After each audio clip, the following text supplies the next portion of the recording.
साल 1948 30 जनवरी को दिल्ली की बिरला हाउस में नाथूराम गोडसे ने गांधी जी को गोली मारकर हत्या कर देती है। इस हत्या से पूरे भारत देश में एक सन्नाटा सा छा गया, क्योंकि गांधी जी एक ऐसे व्यक्ति थे जिन्होंने भारत देश को अंग्रेजों की गुलामी से आज़ाद कराने में अपना बहुत बड़ा योगदान दिया था। और साथ ही गांधी जी एक ऐसे विचारधारा रखते थे जो अहिंसा के प्रति हो, मतलब बिना लड़ाई झगड़ा और हिंसा किए ही किसी मामले को सुलझाना। गांधी जी के बारे में कहा जाता है कि जब गांधी जी को कोई एक गाल में तमाचा मार देते थे तो गांधी जी अपना दूसरा गाल भी तमाचा मारने के लिए सामने वाले को दे देते थे।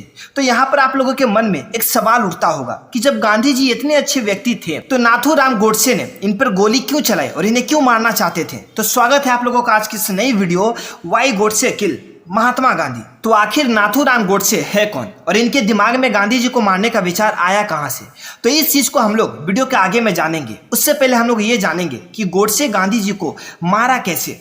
तो 20 जनवरी 1948 को गोडसे और उनके साथी मिलकर गांधी जी को मारने का प्लान बनाया, लेकिन गोडसे के साथी गांधी को मारने में असफल रहे। तो इसलिए अब गांधी को मारने का पूरा भार गोडसे ने अपने ऊपर लिया और 30 जनवरी 1948 को दिल्ली के बिरला भवन में पहुंच जाते हैं। इस बिरला भवन में गांधी जी हर रोज एक प्रार्थना सभा के लिए आते हैं। हर रोज की तरह 30 जनवरी को भी गांधी जी प्रार्थना सभा के लिए आए। ठीक उसी समय गोडसे गांधी जी को पैर छूने के लिए उनके पास गए। पास जाते ही गोडसे ने अपना पिस्तौल निकाला और धड़ाधड़ 3 गोलियां सीने के ऊपर चला दी। गांधी जी को गोली लगते ही जमीन पर गिर जाते हैं और कहते हैं हे राम।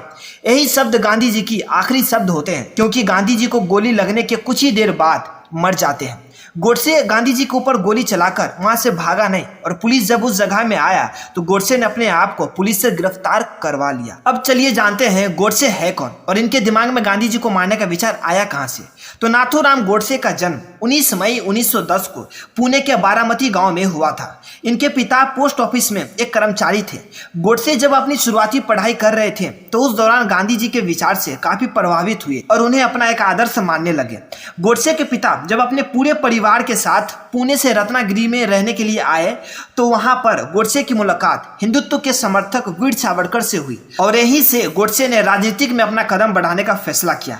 गोडसे ने अपने हाई स्कूल की पढ़ाई को छोड़कर हिंदू महासभा और राष्ट्रीय स्वयंसेवक यानी आरएसएस जैसे एक हिंदूवादी संगठन से कार्यकर्ता के रूप में जुड़ गए। इसके बाद इन्होंने अपना एक समाचार पत्र भी छापने लगे जिसका नाम था अग्रणी।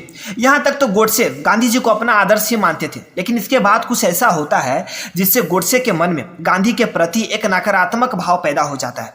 तो आखिर ऐसा क्या होता है, तो चलिए जानते हैं। तो जब भारत देश अंग्रेजों की गुलामी से आजाद हुआ तो उस समय अब भारत को आगे चलाने के लिए कौन प्रधानमंत्री बनेगा, इस चीज को लेकर उस समय के भारत के 2 बड़ी पार्टियों में टकरार हो रही थी। पहला मुस्लिम लीग के जिन्ना और दूसरा कांग्रेस के नेहरू।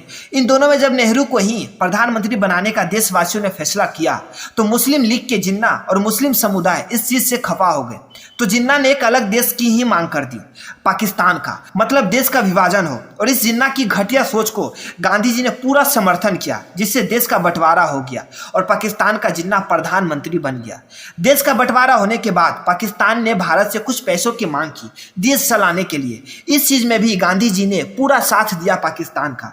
उस समय मुस्लिमों द्वारा हिंदुओं पर काफी अत्याचार हो रहा था, लेकिन गांधी जी हिंदुओं से कहते थे कि लड़ाई झगड़ा बिल्कुल भी मुस्लिमों से ना करें, क्योंकि मुसलमान समुदाय हमारे परिवार का हिस्सा है। गांधी जी की यही सब विचार मुस्लिमों की पक्ष में देखकर गोडसे को रहा नहीं गया, क्योंकि गोडसे एक कट्टर हिंदूवादी विचार रखते थे और सोचा गांधी जी अगर ज्यादा दिन तक रहा तो हिंदू समाज के लिए खतरा बन जाएगा, इसलिए गांधी को मार देना ही बेहतर है। गोडसे को गांधी जी की हत्या करने की जुर्म में कोर्ट ने गोडसे को फांसी की सजा सुनाई और 15 नवंबर 1949 को गोडसे को फांसी दे दी गई। गोडसे ने कोर्ट में अपने आखिरी बयान में ये कहते हैं कि मैं कहता हूं कि मेरी गोलियां एक ऐसे व्यक्ति पर चलाई गई थी जिसकी नीतियां और कार्यों से करोड़ों हिंदुओं का केवल बर्बादी और विनाश ही मिला। ऐसी कोई कानूनी प्रक्रिया नहीं थी जिसके द्वारा उस अपराधी को सजा दिलाई जा सके, इसलिए मैंने उसे मार देने का ही रास्ता चुना। मैं कोर्ट से अपने लिए कोई गुजारिश की मांग नहीं करूंगा। मैं जो किया उस पर मुझे गर्व है। मुझे कोई परवाह नहीं है कि इतिहास के लेखक मेरे बारे में भविष्य में सही लिखे या गलत। तो दोस्तों, ये वीडियो देखने के बाद आप लोगों की क्या राय है इस वीडियो को लेकर, ये कमेंट बॉक्स में हमें जरूर लिखें और वीडियो पसंद आई तो वीडियो को लाइक करना ना भूलें।